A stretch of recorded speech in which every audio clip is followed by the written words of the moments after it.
Olá, internautas que nos seguem pelo YouTube Rádio Cidade em Dia e os ouvintes da Rádio Cidade em Dia 89.1. Estamos aqui para realizar mais um episódio do nosso podcast Visão 2030. Hoje eu tenho o prazer de ter aqui comigo o Fernando. O Fernando foi meu antecessor como coordenador geral, mas além disso nós temos uma sólida amizade de longa data, né? O que faz com que a gente tenha bastante liberdade, né? E lembrando tanto aos internautas quanto aos ouvintes que nós estamos aqui por uma gentileza, né? Uma cordialidade do Grupo Catarinense de Rádios, que nos concede esse espaço para nós mostrarmos as ações que dizem respeito ao desenvolvimento sustentável. E hoje o Fernando Barbosa, né? Ele está aqui para apresentar um projeto muito interessante que ontem eu tive o privilégio de participar do seminário de lançamento deste projeto, né? Que é o projeto ZOTEDES, Zona Territorial Estratégica para o Desenvolvimento Sustentável. Então, mais uma vez, a gente está aqui lutando para disseminar, né, Fernando, esses conceitos de desenvolvimento sustentável, mas não só os conceitos, as ações, né, que todo esse material que foi apresentado ontem na REC, né, na sede da REC, da Associação dos Municípios da Região Carbonífera, mostrou a importância do desenvolvimento sustentável para a melhoria da qualidade de vida de toda uma população. E quando se fala em qualidade de vida, quando se fala em desenvolvimento sustentável, nós temos que pensar no tripé, né? O tripé econômico, social e ambiental. Porém, nada disso é possível ser implementado sem uma outra dimensão, né? Que é a dimensão institucional, né, Fernando? Verdade. Então, Fernando, eu vou te dar assim, bastante espaço para que tu fales sobre os ZOTEDES, né? A zona, esse projeto importantíssimo que foi lançado ontem, né? Tivemos até a participação de autoridade de Brasília aqui, né? Isso. Que felizmente eu já conhecia aquela autoridade que estava ali presente, né? A Zuleika, né? Num outro evento em outros eventos que eu participei e que ela estava presente. Fernando, vamos começar então falando sobre os ZOTEDES, Zona Territorial Estratégica para o Desenvolvimento Sustentável. Fica à vontade para apresentar, depois nós vamos passar pelos eixos, pelos conceitos e assim por diante. Então, professor Abel, olá a todos, né, os internautas, ouvintes aí da Rádio Cidade em Dia, do Grupo Catarinense de Rádio. E é um prazer sempre estar falando com um amigo, né? Muito obrigado. Um amigo aí que tem feito um trabalho extraordinário, muito bom como coordenador geral do Movimento Nacional UDS Santa Catarina, Comitê Criciúma, né, a REC e a MESC. E a gente está entrando nessa área que é um novo olhar aqui da região, né, um novo olhar sobre o desenvolvimento sustentável, porque é a primeira vez que tem uma iniciativa coordenada da Associação dos Municípios. Né? E com essa amplitude toda, né, Fernando? Com essa amplitude. Nós temos aí, ontem, né, teve o nosso Fórum Regional de Desenvolvimento Sustentável, onde foi lançado as ZOTEDES e foi feita a assinatura do acordo de cooperação também com o Programa Cidades Sustentáveis, que tem aí um know-how interessantíssimo e também é respeitado nacionalmente e internacionalmente, as suas ferramentas, a sua metodologia, a sua amplitude, e é comprovado, né, por A mais B, vamos dizer assim, numérico e estatisticamente, que os seus métodos são eficazes e são certeiros. E estava a Zuleika Goulart ali, ela é coordenadora, né, do PCS, Programa Cidades Sustentáveis aqui no Brasil, e ela tem uma carreira muito extensa já trabalhando com cidades. O senhor conhece ela, eu conheço ela, já é nossa amiga, vamos dizer assim, de longa data. E foi parceira quando apresentei para ela as ZOTEDES, né? As ZOTEDES é uma zona territorial estratégica para o desenvolvimento sustentável aqui da nossa região. É tornar os 12 municípios, toda a região da REC, alinhada ao desenvolvimento sustentável, alinhada aos eixos do desenvolvimento sustentável, o eixo econômico, o eixo ambiental, institucional e também o social, e buscar, através de políticas públicas, investimento, programas intermunicipais e entre outras formas e outras fontes, de fato, o avanço, a evolução da nossa região para o desenvolvimento sustentável, a transição econômica, a transição, entra também a questão da transição energética, o debate sobre a transição energética. Transição econômica nossa é necessária, nós temos que ter uma economia mais diversificada, mais eficiente e tecnológica, a questão também social, os instrumentos que nós temos hoje a nível regional e como nós vamos avançar em 20 anos, é um projeto de 20 anos, é um plano de desenvolvimento que vai levar 20 anos. Ele começou, vamos dizer assim, ontem. Hoje nós já tivemos bastante trabalho. Que bom. Isso é muito importante. E assim sucessivamente. Cada dia nós temos já o nosso planejamento e como vai ser executado essa obra. E também também o projeto, né, dentro da própria Zotedes, o plano econômico nosso de investimento local através dos créditos de carbono, né, que ele é muito importante e ele também vai dar suporte e condições para os municípios, ter pacotes de políticas públicas e também melhorias da infraestrutura através do desenvolvimento sustentável, através da emissão ou da captura, a não emissão ou captura. De CO2. Tá. Né? Ô, Fernando, na tua apresentação ontem, isso aí eu diria até o seguinte, é quase que uma bandeira tua, né? A questão do complexo hídrico do Rio Mãe Luzia, né? Isso.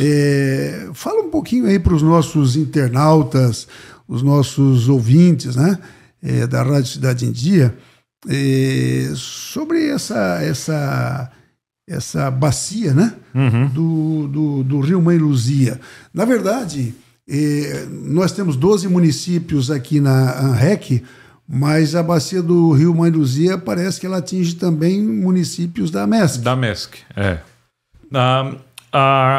o Rio Mãe Luzia, né? Na verdade, o projeto das Zotedes, o embrião foi... A inspiração foi, né? Foi ali, foi no plano Rio Mãe Luzia 2045.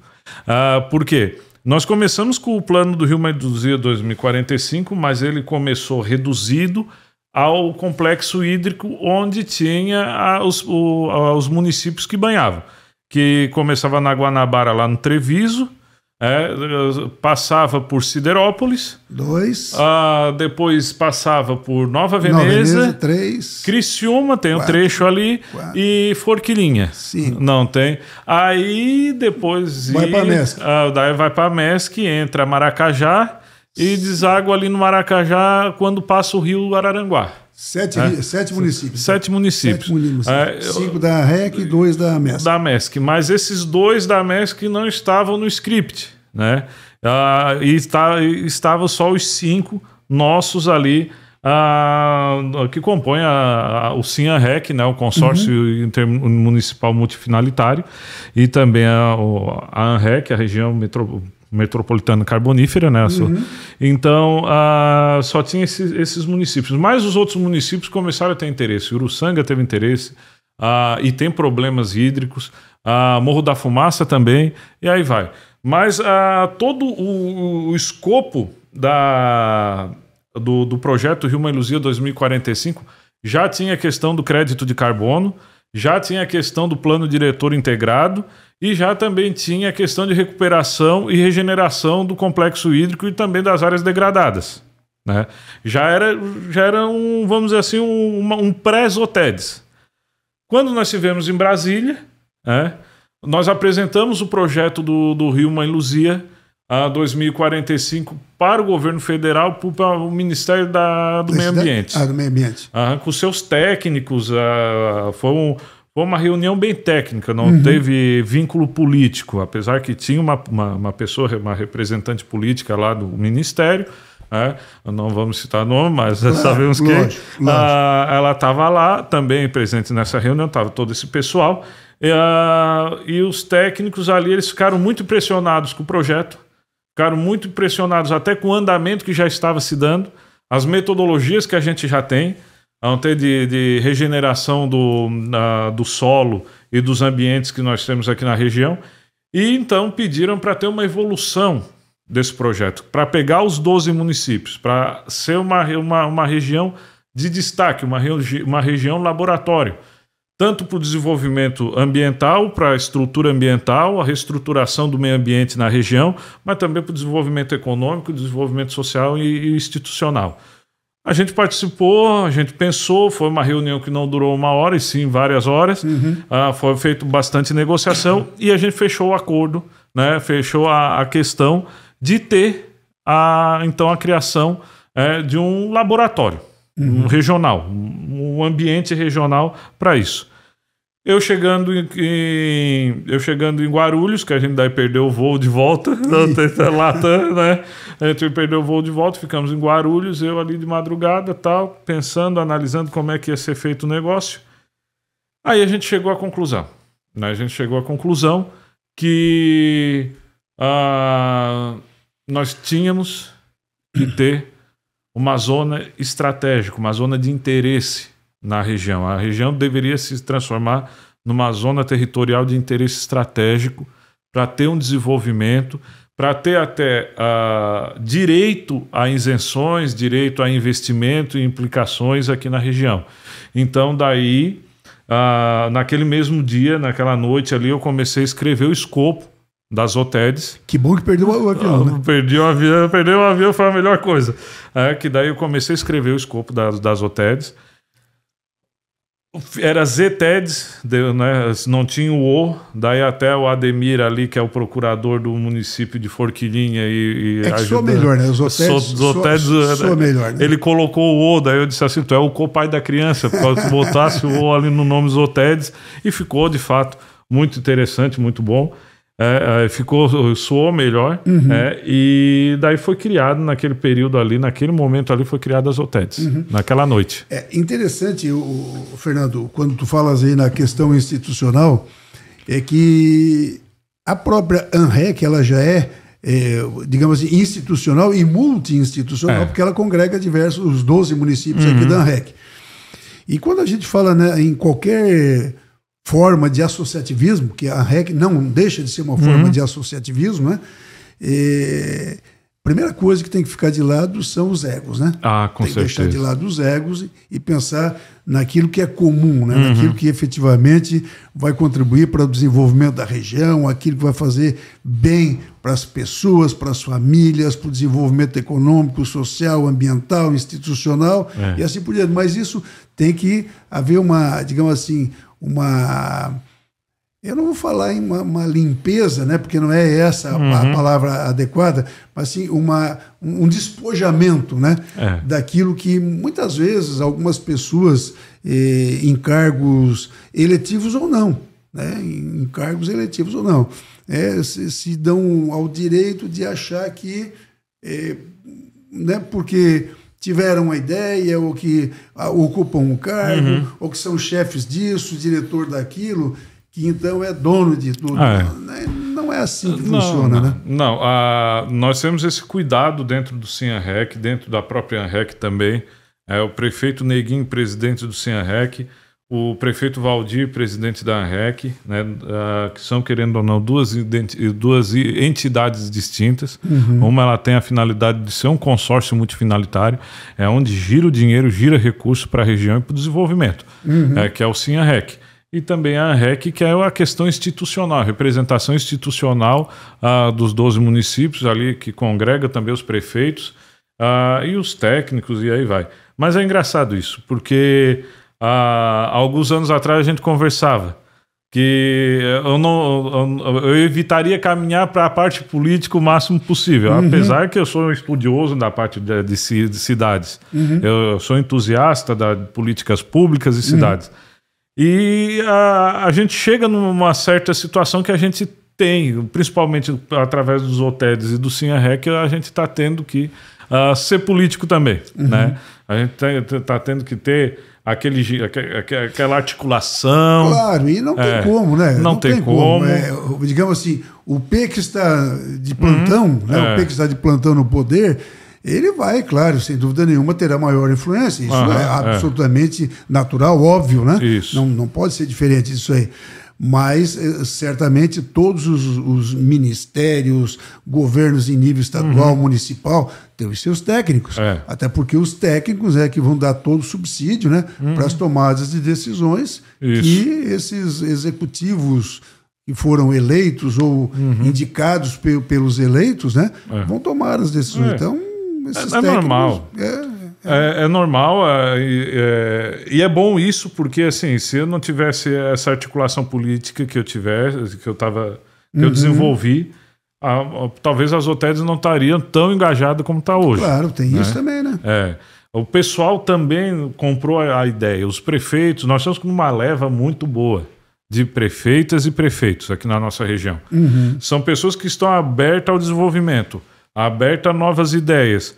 Eles jogam de lado a questão ideológica para tratar sobre desenvolvimento sustentável, que hoje em dia, muitos gestores públicos Brasil afora, que não é o caso dos nossos, tem ainda questão ideológica, um peso ideológico em cima. Que para muitas regiões é o maior. Né? É o maior, Então, a nossa região aqui está muito bem servida de gestores públicos e de gestoras públicos, porque tem essa característica. Eles têm uma visão aberta, uma visão ampla. Tem um prefeito Neguinho que teve uma visão completamente ampla e interessante sobre Rio Mãe Luzia e aceitou a evolução do Rio Mãe Luzia para se transformar as OTEDs. A prefeita Estela, meu Deus do céu, é uma mulher que tem uma visão muito grande também. Eu falo os nomes porque são pessoas que claro. têm, né? Quem merece ser lembrado tem que ser reconhecido. Isso. A prefeita Ângela de Nova Veneza também, ela tem uma visão muito boa, ela tem uma visão de futuro da região muito boa. E aí sucessivamente, o prefeito Ademir e o prefeito Croceta, e aí vai. E aqui, já que tu falaste aí o nome de algumas prefeitas, né? Eu acredito que a ANREC tenha o maior percentual de prefeitas, né? Porque nós temos 25%, né? São 3 prefeitas. 3 prefeitas. Então nós temos 25%. 25% são prefeitas, ou seja, então, quando nós falarmos ali no ODS Igualdade de Gênero, né? Nós estamos bem na parada. Né? Nós temos a dona Dalvânia, a prefeita Dalvânia, temos a dona Estela e a Ângela. Né? E temos vice-prefeitas. Vice-prefeitas também. Né? Então, ou seja, quando se fala em desenvolvimento sustentável, nós não podemos esquecer, né, do ODS, né, do ODS 5, a igualdade de gênero. Né? E muito respeitadas e ativas dentro da associação, dentro do cenário regional. Tá? São bem ativas, são bem respeitadas, a gente sabe que elas têm uma visão bem apurada. Então, bem isso é muito importante, né? Mas vamos voltar aqui um pouquinho sobre os OTEDs, né? Esse projeto eu achei muito interessante, né? Foi uma apresentação muito interessante, tanto da tua parte quanto da Zuleika, né? E eu percebi, né? Gentilmente tu me concedeste aqui a tua apresentação, mostrando que nós temos 5 eixos estruturantes. Vamos falar então sobre cada um deles, vamos por ordem aqui, né? Então, o primeiro eixo estruturante aqui é a regeneração ecológica e infraestrutura verde-azul. Isso. Eu percebi o seguinte, Fernando, que todos os eixos estruturantes, eles têm alguns princípios orientadores e alguns objetivos principais. Vamos falar um pouquinho então sobre esse primeiro eixo? O eixo estruturante número 1, a questão de regeneração ecológica e infraestrutura verde e azul, ele trata sobre a dimensão ambiental de forma profunda. Por quê? Ele trata da estabilização e conservação, né, dos ambientes naturais, desde floresta, manguezais, várzeas, rios e aí sucessivamente, que compõem todos os complexos hídricos que vão estar presentes na regeneração, né, que estão com problema de degradação ambiental. E também a questão da proximidade com a comunidade que está no entorno deles e a cidade como um todo também. A necessidade que a cidade tem de ter essa estabilidade, esses recursos hídricos e esses recursos naturais de solo firme à disposição, mas de uma forma consciente, de uma forma coerente. Por isso que daí tem também os princípios orientadores. Que daí entra, por exemplo, a natureza como uma infraestrutura essencial. A gente hoje fala em infraestrutura essencial, estradas, postes, tal, linha elétrica, tudo. Mas tem que ir além. Mas tem que ir além. Então, a natureza, assim, o serviço biológico entra como também uma infraestrutura essencial, porque é ali no serviço ecossistêmico, é no serviço biológico e ecossistêmico que se produz a água, se produz o alimento, é o abastecimento hídrico, é o abastecimento de alimento, a água que está na lavoura e aí sucessivamente. E a gente precisa encarar isso como encarar esse eixo como uma infraestrutura essencial. Aí, pode falar? Pode falar. Aí depois vem os serviços, como a gente falou, os serviços ecossistêmicos, como ativos territoriais, né? Eles vão ser tratados como investimento, é uma infraestrutura que necessita constantemente de investimento, de defesa, de proteção e, em alguns casos, vai ser a expansão, que vai ter a regeneração e também o estado de conservação dela. E é interessante quando falas ali em investimento, né, Fernando, é que dinheiro tem, mas tem que ter projeto, né, projeto que seja bem consolidado, né, projetos que mostrem o compromisso com a Agenda 2030 da ONU. O Brasil é signatário, portanto, para destinar dinheiro tem que ter essa afinidade com os ODS, né? Nós temos aí os 17 ODS. Inclusive, eu digo o seguinte, né, Fernando? Jamais nós podemos pensar em fazer qualquer tipo de atividade que envolva mais alguém, né? Por exemplo, os municípios. Jamais não podemos pensar em deixar de fora, por exemplo, o ODS 17, né? Que é a formação de parcerias, né? E alianças estratégicas. Parcerias em meio de implementação. Em meio de implementação, as alianças estratégicas que se faz ali e assim por diante. Então, não tem como fazer as coisas sozinho. Então, investimento tem, dinheiro tem. Mas nós temos que entender o seguinte, é dinheiro público, é dinheiro nosso. Então, ele tem que ser muito bem cuidado. Isso é verdade. Né? E voltando aqui para o eixo estruturante 1, eu percebi o seguinte também, que existe ali aquilo que vocês chamam de componentes de regeneração estratégica nas OTEDs. Isso, a gente tem esses componentes de regeneração ecológica e estratégicas, que é o quê? A reestruturação, né, ou a restauração do meio ambiente e de ecossistemas estratégicos, como a questão florestal, APPs, matas ciliares e encostas críticas, porque o que acontece? Se tu tem uma encosta desprotegida da vegetação, tem deslizamento na primeira chuva.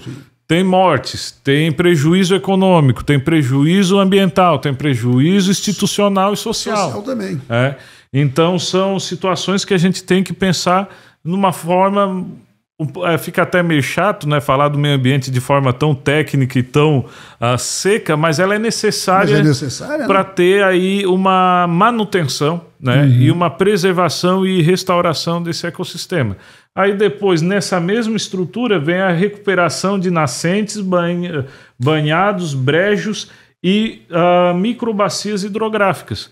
Porque a gente sabe o quê? Que uma bacia hidrográfica ela tem a sua nascente principal, mas também tem os rios afluentes que têm uma demanda muito forte e são necessários para que ela mantenha o nível de água e tudo dessa bacia hidrográfica. Ainda mais numa região que nós temos que a maioria dos rios são poluídos, né?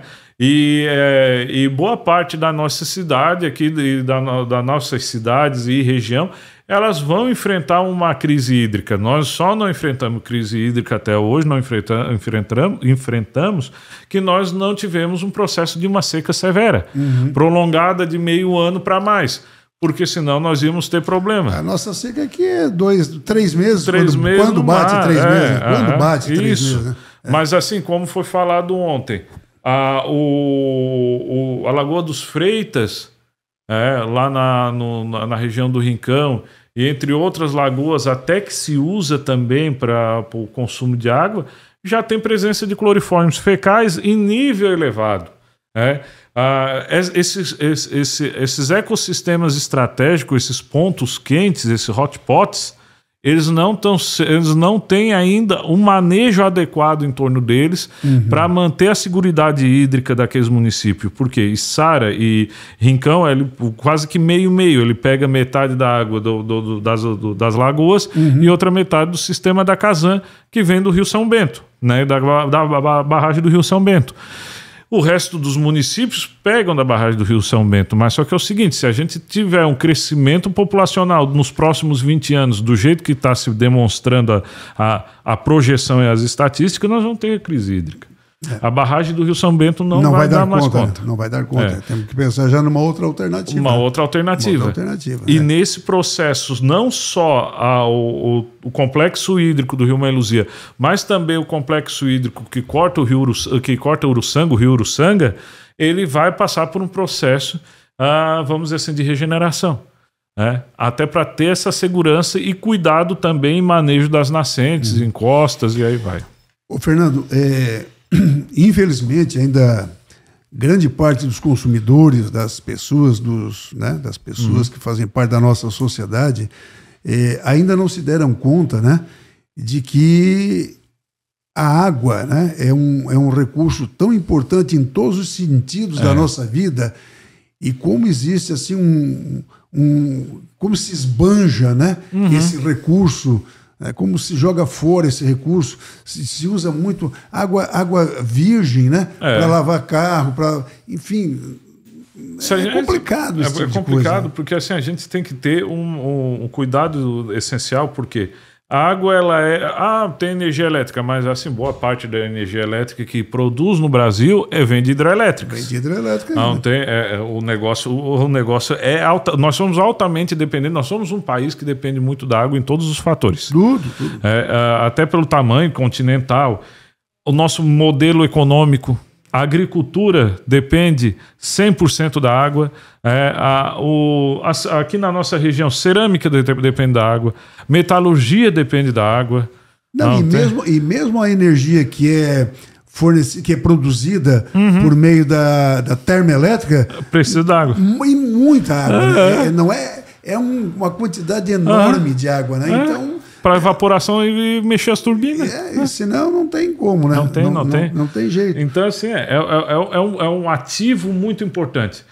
Eu até digo assim, o futuro vai ser o seguinte: região que tiver disponibilidade de água potável e de forma coerente e eficiente, vai ser uma região com crescimento garantido, com disponibilidade de crescimento garantido. A Cantareira teve essas crises no passado em São Paulo, parece que está se tornando de novo, e olha o prejuízo que a região metropolitana de São Paulo teve, o processo que teve na barragem de Biles, né, e também na barragem de Cantareira, o complexo de Cantareira. Então, teve queda no PIB na região. Sim. Digamos assim, não é por acaso, né, que a Agenda 2030 foi construída nesse tripé, né?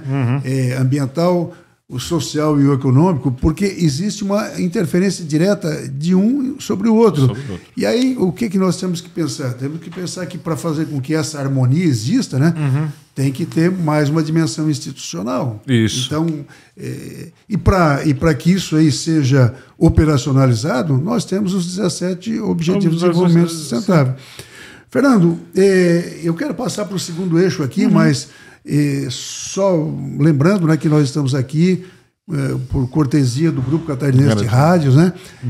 Quero agradecer também aqui o jornalista Denis Luciano pelo convite que me fez para apresentar esses episódios de podcast, né? Todos esses que a gente está fazendo aqui. Então, muito obrigado. E os nossos ouvintes e internautas, né, que podem desfrutar desses conteúdos. E agora, então, nós passamos, Fernando, para o segundo eixo, né? O segundo eixo estruturante, que é a transformação econômica sustentável. Ali vem a questão da economia regenerativa, né, que entra a agricultura mais eficiente, a agrofloresta também, entra a questão também da questão do crédito de carbono, né, os créditos de sustentabilidade territorial é um ativo, né, entra também a questão de indústria de baixo impacto, que aí vem as indústrias tecnológicas, a nossa quinta revolução industrial, vamos dizer assim, que é a sustentabilidade, não deixa de ser, as indústrias verdes, a indústria de baixo impacto, que a maioria dessas indústrias que a gente fala de verde, baixo impacto, é de alto valor agregado. Elas são tecnológicas, elas têm... os bens de consumo que ela produz é celular, é computador, e aí sucessivamente, os eletrônicos, é a fundição de chips, semicondutores, e aí vai. Eu acho que a gente tem essa oportunidade de começar a ter esses embriões, esses polos, né, nessa transição econômica que a gente quer fazer, nessa transformação econômica da região. Logicamente, de fato, não destruindo com nenhum setor posto, né? Mas sim diversificando as possibilidades. Sim. E eu acho que com essa tua fala, nós já meio que podemos entrar no eixo 3, né? E o eixo 3 também. Eixo 3, que é a indústria de tecnologia, né? Isso. Semicondutores e valor tecnológico, né? Porque uma encaixa com a outra. Encaixa com a outra, exatamente. A questão da sustentabilidade, a questão da economia eficiente, agricultura eficiente, e entra também daí depois a questão da indústria tecnológica, semicondutores e valor agregado e valor tecnológico, que também entra a inovação local, né? Impulsiona pela inovação local também. Cada vez, eu digo assim, cada município, para nós termos de fato um núcleo, um ecossistema de inovação na região, cada município da ANREC, ele tem que se comprometer a ter pelo menos até 2045, e quando eu digo ele tem que se comprometer, é o CIANREC, é as OTEDs que tem que também se comprometer, de cada município ter no mínimo 10% dos seus empregos direcionados à tecnologia. Assim como algumas empresas pode pensar, não, fora do Brasil, nos Estados Unidos, não, aqui no Brasil também. Algumas empresas que elas colocam, né, como fator essencial, né? Por exemplo, o faturamento do ano seguinte tem que ser tantos % de inovação, né, de produtos novos, de lançamentos e assim por diante, né? E a gente deve pensar também, né, nessa diversificação da economia, nesse sentido, né, Fernando, que nós não podemos mais ficar dependendo apenas de um setor, 2 setores, 5 setores. Não tem mais como. Eu entendi que a Zotes ela vem exatamente para fazer isso, e pulverizar, né? Isso. Pulverizar por quê? Porque, evidentemente, que a pulverização ela pode dar mais trabalho do ponto de vista econômico. Pode dar mais trabalho do ponto de vista social, até para preparar mão de obra para você. Pode. Enfim, vai exigir muito mais cuidados. Entretanto, ela diminui significativamente o risco, né, de um colapso econômico, de um colapso social, de um colapso ambiental. Então, ela vai diminuir, ela vai dar mais certeza e mais força para a região, né? E como você disse, o colapso ele vai ficar quase que, se tiver de um setor, vai ser amortecido pelos outros. Isso, perfeito. E vai ter uma infraestrutura regionalizada, uma inteligência territorial regionalizada, e que vai nos permitir que automaticamente um setor que está mais direcionado à cidade vizinha também absorva da outra, e aí sucessivamente. E talvez isso aí já entre no eixo estruturante 4, né? Que fala ali no desenvolvimento social e na justiça territorial, né? Eu creio, Fernando, que isso aí mereça uma explicação bem boa aqui, né? Porque, digamos assim, o desenvolvimento social talvez até seja bastante comum que as pessoas conheçam, né? Mas eu acho que justiça territorial ainda é um termo, ainda é uma expressão, é um termo que talvez não esteja tão corrente assim, né, para as pessoas. Então, eu acho que assim, é um pouco da integração, da integração. Eu digo assim, que o eixo de justiça territorial e desenvolvimento social, ele é o coração das OTEDs, o coração humano das OTEDs. Os outros dois eixos, a gente sabe que é o cérebro das OTEDs, que entra a questão da transição econômica e também da inovação e a inteligência territorial. E lá no final também que tem a governança territorial também. Que é o quinto, né? É o quinto. O quinto, isso. Que é aquilo ali. A base, o alicerce é o ambiental. A base, é os pés, as pernas, é o ambiental. E daí entra a questão também do eixo 4, que daí ele é mais ali a questão do coração. Por quê? A gente sempre diz assim, nós fomos no shopping. Onde a gente mora, eu moro no Michel, o senhor mora também ali na Santa Bárbara, Michel. Nós vamos no shopping, nós vamos em qualquer local, nós temos condições financeiras e recursos para ir em qualquer lugar que a gente queira, aqui dentro da nossa cidade. Mas quando a gente vê aquela criança no Cristo Redentor ou até na Mina 4, né, o Renascer, vamos dizer assim, desculpe até me falar Mina 4, mas sim, o bairro Renascer, quando a gente vê aquelas crianças, muitas delas não foram nem na Praça Neil Ramos. Sim. Nunca entraram dentro do Teatro Elias Angeloni, de uma biblioteca. A gente nem fala de shopping, uma coisa rasa, mas assim uma coisa profunda, de uma biblioteca, de um museu. Essas crianças nunca entraram dentro. Nunca, não sabem, vão passar quase que uma vida sem saber o que é isso.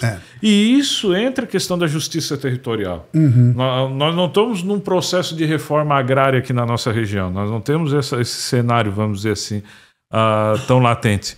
Mas se nós temos o cenário que as pessoas não usufruem, não têm direito ao acesso 100% das suas cidades onde eles compõem. E também a questão da justiça territorial é mostrar para o cidadão que ele é ator da sociedade. Sim. Ele faz parte de uma engrenagem, ele é uma engrenagem. Se a engrenagem dele sai, a coisa pode complicar. Ou se o bairro dele não está presente, é porque tem algum problema. Se o bairro dele é marginalizado, é porque tem algum problema. Então a gente tem que ter essa visão de integrar as pessoas que estão dentro da região, as pessoas que estão dentro da tutela, vamos dizer assim, das OTEDs, que eles são atores de fato e eles têm direito aos acessos. A cidade ela não é para se dormir ou se trabalhar, ela é para se viver. Ela é para se viver, é diferente o negócio. Ok, Fernando. Eu quero te agradecer aqui essa gentileza da participação aqui. Eu acredito que nós vamos ter mais algum momento para falarmos, mais alguns momentos para falarmos sobre a evolução das OTEDs, né? E agradecer aqui, né, a tua gentileza pela participação e a tua disponibilidade. Eu sei que aí como coordenador das OTEDs, né?